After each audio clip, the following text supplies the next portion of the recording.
Banking, the greatest scam on earth. Thomas Jefferson said, "I believe that banking institutions are more dangerous to our liberties than standing armies. If the American people ever allow private banks to control the issue of their currency, the banks will deprive the people of all property until their children wake up homeless on the continent their fathers conquered." Jefferson's warning is already here. 40 million Americans are living on food stamps. Millions more are now homeless, living in tents, all because of one institution, the Federal Reserve System. The Federal Reserve is a group of private bankers who have stolen the money creation process from the American people. Most people still believe the Fed is an agency of the government working in our best interests. It is not. There is no greater form of evil in the world today, so let's explore the banking scam. None of us have ever been taught anything about money. The reason is to prevent us from learning the truth that money is a trick and money is a trap. When solving any crime, there's a universal truth: follow the money, but with the banking scam, follow it backwards. Where does money come from? The world's money supply is always growing. Where does all the new money keep coming from? Money comes from privately controlled global banks like the Federal Reserve System. They create money every day, which increases the world's money supply. Because all banks are either owned or controlled by private bankers, the real question is, how do private bankers create new money? And the answer is they create it out of thin air. Bankers create money out of nothing. They make it up. It is a fiction. Wow. Godlike power to create something of value out of nothing. A stroke of a keyboard and money is created. In fact, only 3% of the world's money is even in the form of bills and coins, which means 97% of all money in the world is just numbers typed on a computer screen. This is part one of the banking scam. Money is created out of nothing. The second part of the scam is this phony money is issued as debt. What is debt exactly? Well, when you consider we work our whole lives to pay it off, you could say debt is slavery. But whose debt is this phony money? It's our debt, all of it. It's our debt when we use credit cards, we get student loans, borrow money for mortgages, all bank borrowing. And it's our debt again when the government borrows, which is each and every day. In today's world, money is debt and debt is money, and don't forget the interest charges. Money equals debt and debt equals slavery, therefore money equals slavery. Our monetary system is a carefully concealed system of slavery. Why? Because our government can create the same money for free with no interest charges, just like they used to, as the Founding Fathers designed it inside the United States Constitution for our protection against private bankers. The third part of the banking scam is very evil.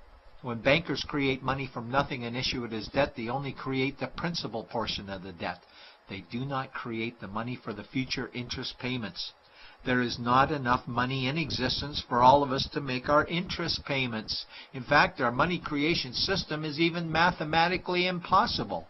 Money issued by the banks, principal debt, does not equal the money demanded back to the banks, principal plus interest.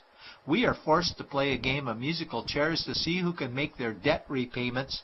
This guarantees a world of bankruptcy, competition, and scarcity of money.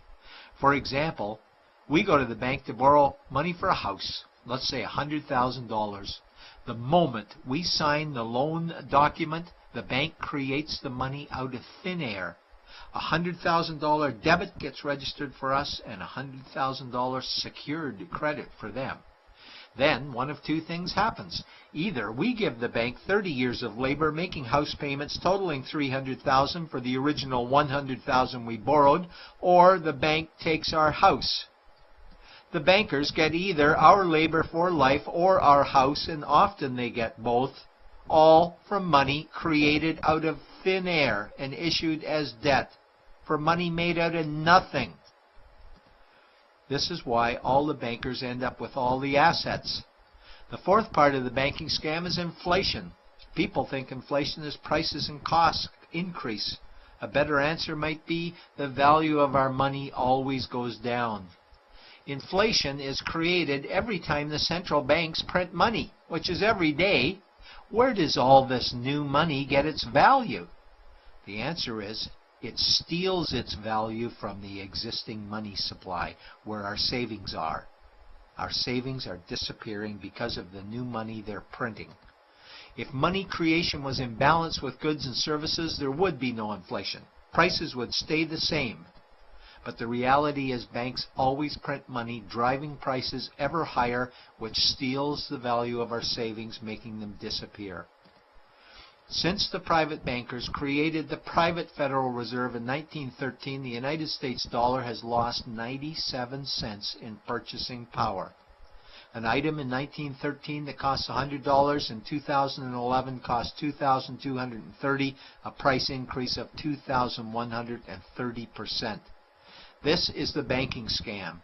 4 parts. Private bankers create money out of nothing and charge interest on it. There is no money created for the future interest payments, and inflation steals our savings every day. In order for the banking scam to be pulled over our eyes, the bankers need help from the likes of paid-for politicians and appointed civil servants, military-industrial complex, mainstream media, multinational corporations, and the bankers' good buddies. For example, what do our banker-controlled television networks say about criminal bankers? "Oh, bankers are our saviors. Chairman is man of the year. He saved the world. Bankers really do deserve their bonuses. They're so smart." And what do our banker-owned G20 politicians say we need to do?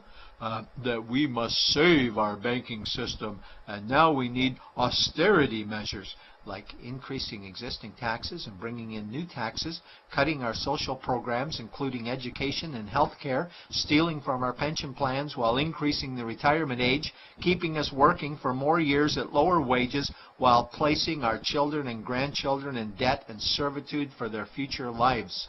We are being lied to that we must go deeper in debt for bailouts, stimulus packages, quantitative easing, saving the too big to fail banks, credit easing, currency interventions, all names that mean the same thing, more debt to us. Is it not strange that the solution to too much debt is always more debt to us? And where is all this money going? It's going to the banks and to the bankers. They are stealing our money right now. 0.1% of the world's population owns 2/3 of the world's wealth. This means that 99.99% of the world's population own less than 1/3 of the wealth, a decreasing amount because these guys are stealing it. We desperately need to wake up to the banking scam. It is time for change. To retake control of our money system, we must stop supporting the banking scam. Lincoln said the government should create all the currency and credit needed to satisfy the spending power of government and the buying power of consumers. Money will cease to be master and will then become servant of humanity. And Jefferson said the issuing power of money should be taken from the banks and restored to the people to whom it properly belongs. It's a pyramid scheme. And we, the people, are the bottom layers of the banking pyramid. Without our support, the banking scam collapses. We have to do it ourselves. Wake up, get active, wake others. Remove our money from the bank. Buy gold and silver coins. Get out of debt. Rip up your credit cards. These actions will bring down the banking scam. Only vote for politicians who support debt-free money, or run for office yourself, and turn off mainstream media to search for the truth while you still can. And support every effort to end the Federal Reserve System and all the privately owned central banks. Let's bring these criminals to justice to get our money and our countries back before it's too late.